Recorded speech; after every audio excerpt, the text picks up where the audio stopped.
putting Tasmania leading the world, Australia leading the world, and putting the globe on a sustainable footing, there is absolutely no doubt that we need to make deep and immediate cuts to our greenhouse gas emissions.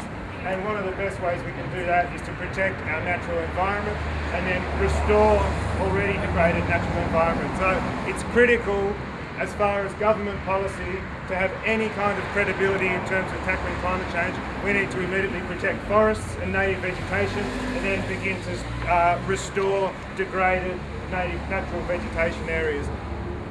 The reason you're all wearing green collars is because that signifies the amount of massive employment opportunities in doing both those things. Employment opportunities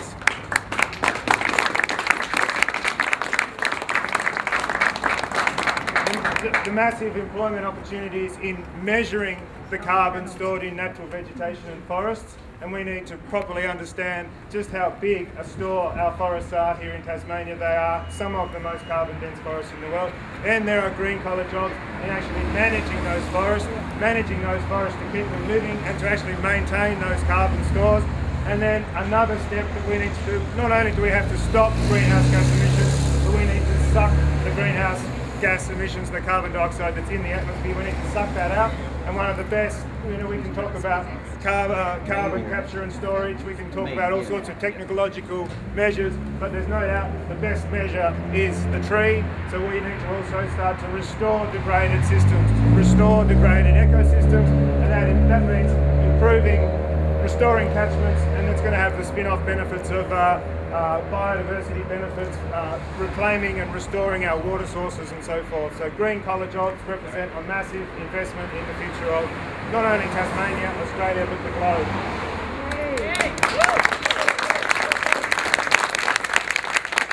Yeah, I'm Peter Boyer. I write a column in the Mercury about climate change, and I've been thinking about this for many years actually.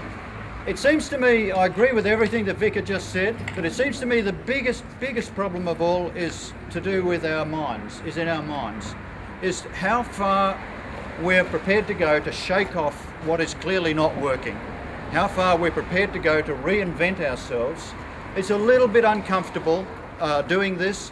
It can be, but it's in the end, it's not only is it the only way to save the human species. I don't like to talk about saving the planet because the planet's fine. The planet will survive. It's the human species that might be in, and not to mention lots of other species that might be in trouble. And it seems to me we have to shake off this mindset that says the only way forward is growth, because the only way forward is not growth. In fact, growth is the absolute opposite of the way forward. That is, in terms of the old economic paradigm, I like to think it's an old paradigm. I like to think we're growing out of that. And it seems to me that whatever the premiers and the Prime Minister are going to be talking about today, it's got to involve a preparedness to change mindsets, because unless we all do that, and most particularly our political leaders, we'll get nowhere with this battle. Thank you. Well, we're here today worrying about the future. We've got climate change, we've got economic crises, we've got all sorts of things happening on the planet. Every day I work with the future. I work in a school. The kids are much more aware than the average adult walking around down the street. They are tuned into the problem, but they don't necessarily know what the solutions are. And I'm going to give some kudos to the Rudd government here through their National Solar Schools program, which is a bit of a misnomer. It should have been National Sustainable Schools program. We've given every school in the country $50,000 to undertake sustainability initiatives in their school. Now that $50,000 can be for photovoltaics, can be for water tanks, solar hot water, insulation, double glazing, a fantastic array of options. And the kids are recognizing that when they're actually immersed in technologies and mindsets around finding solutions to the problem, then they get creative. They look for the hope for their future. I used to refer to them a few years ago as the carbon neutral generation. Now they have to be the carbon negative generation. We can no longer be carbon neutral. We are in the mindset where we have to go carbon negative, and the students are starting to understand that. They need to be shown what that means, and then they can come up with creative things, because in 10 years time, 15 years time, when they're buying homes, they're not going to be afraid of these new technologies that are out there, and they're going to start teaching us oldies how to change what we've always done, because they're the ones that are the most adaptable right now. So it's critical that we focus on schools and education as much as anything else.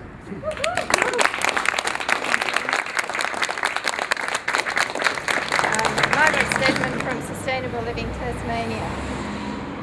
We are, I reckon, amongst the most fortunate people on the planet.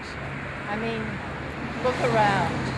We have amongst the most fertile soil, the most benign climate, most of our energy is renewable, and we have more opportunities for a sustainable future than almost anyone. If we can't do it, who can? And I think that we absolutely need to lead not just the nation but the planet really on this and make a commitment to do it. Tasmania could do the fully renewable energy by 2020, and that's one of the mantras that's been promoted by climate campaigners across the planet. We could actually do that with really intensive energy conservation and new renewable energy installations. So I just feel so fortunate to have the Tasmanian sun on my back. Yes. And I'm really glad that there are lots of us who are into the green collar, and there's lots of opportunity in Tasmania and we should seize it. I guess at a simple level, the reason why we're here today is because there's a Council of Australian Governments meeting going on inside. So the leaders of each of our state and territory governments and our Prime Minister, and one of the big things that they're spending a lot of the day talking about is the economic crisis, the global financial crisis, and how to deal with it. And certainly it's the biggest financial crisis that the world has seen since the Great Depression. But the unfortunate reality is it will be dwarfed by the, I guess, twin challenges that are facing the planet over the next decades in terms of the climate crisis and peak oil and other critical problems like population and water sustainability. And I guess at a simple level, the message that I'd like to put to all of the leaders in the building today is that irrespective of how you decide to fund your stimulus packages, whether irrespective of the debates about the levels of debt you go into and so forth, that every aspect of those stimulus packages need to be targeted at preparing this country in the best way possible for the challenges that we face ahead. So in transforming our energy sector and in investing in transforming our renewable energy sector, our public transport sector, protecting our natural ecosystem, saving the Murray-Darling. If you're serious about the future of the country, that is where we need to be spending the money, and that's where the long-term future of this country is completely tied up in. So that's my message.